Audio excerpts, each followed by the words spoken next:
नमस्कार.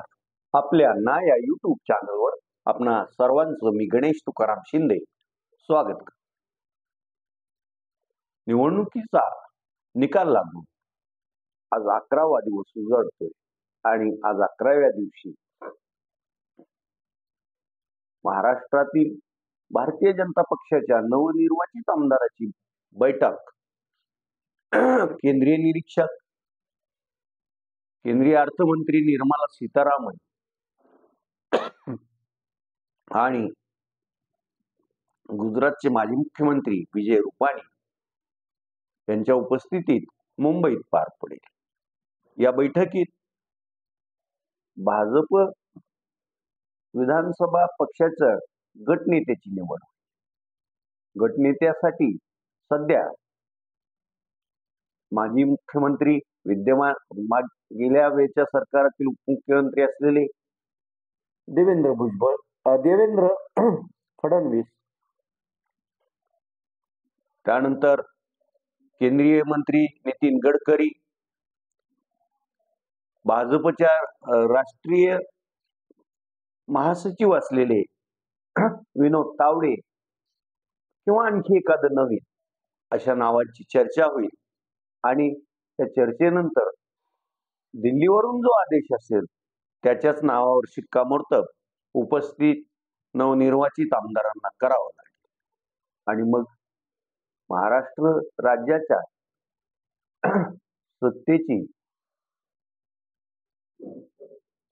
जी गाडी पुढे चालणार आहे 5 वर्षासाठी त्याचं स्टेरिंग कोणाच्या हाती असणार यावर शिक्कामोर्तब होईल. त्यानंतर मग महायुतीची एखादी संयुक्त नवनिर्वाचित आमदारांची संयुक्त बैठक घ्यावी लागेल आणि त्यातून महायुतीचा प्रमुख कोण म्हणजे विधिमंडळ त्यावर शिक्कामोर्तब करण्यात येईल आणि मग 5 तारखेला सायंकाळी 5 वाजता मुंबई येथील आझाद मैदानावर महायुतीच्या सरकारचा शपथविधी पार पडेल. महाराष्ट्राचे राज्यपाल, नवीन मुख्यमंत्री आणि त्यांच्या सहकाऱ्यांना पद आणि गोपनीयतेची शपथ देतील. तिकडे आझाद मैदानात शपथविधीच्या कार्यक्रमाची तयारी जोरात सुरू आहे आणि इकडं महायुतीत अद्याप खातेवाटपाबाबत चर्चा सुरू आहे.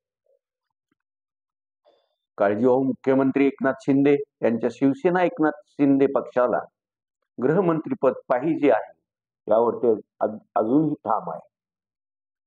गृहमंत्रीपद का हवं आहे तर राज्याच्या कायदा सुव्यवस्थेवर या खात्याचा पगडा असतो आणि गृहमंत्री गृहमंत्रीपद हे तसं वजनदार पण मानलं जातं आणि सत्तेतील 2 क्रमांकाचं महत्वाचं असं ते खातं असतं. म्हणून एकनाथ शिंदे यांना त्यांच्या पक्षाला गृहमंत्रीपद हवं आहे. आता भाजपनं तर अद्यापही त्या गृहमंत्रीपदाबाबत त्यांना होकार दिलेला नाही आणि कोणाकडे गृहमंत्रीपद राहील हे गुलदस्त्यातच ठेवलं आहे. त्यामुळं महायुतीत ताणतणाव दिसून येत आहे. विरोधी पक्ष म्हणजे महाविकास आघाडी महायुतीचं काय चाललं आहे याकडे डोळा लावून बसलेली असली तरी समजा त्यांच्यात काही मतभेद झाले, फाटाफूट झाली तरीही महाविकास आघाडीच्या पाठिंब्यानं कोणालाही सरकार तयार होईल, कोणतंही सरकार तयार होईल अशी काही स्थिती आज घडीला नाही. त्यामुळं फक्त बघत राहायचं, ते काय करतात याकडे लक्ष द्यायचं आणि पुढे चालत राहायचं एवढंच कार्य महाविकास आघाडीला करता येऊ शकेल अशी सध्याची महाराष्ट्र विधानसभेतील राजकीय स्थिती आहे. समजा भाजपच्या केंद्रीय नेतृत्वाला राज्याच्या प्रमुखपदी मराठा समाजाचाच उमेदवार बसवायचा हे ठरलेलं असेल, हे ठाम असेल, तर मात्र देवेंद्र फडणवीस यांची गटनेतेपदी निवड होणार नाही. त्याऐवजी मग कदाचित विनोद तावडे किंवा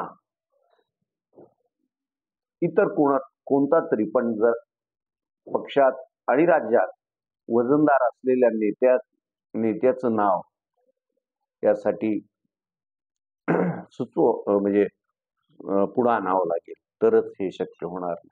आज तुर्तास एवढंच. धन्यवाद.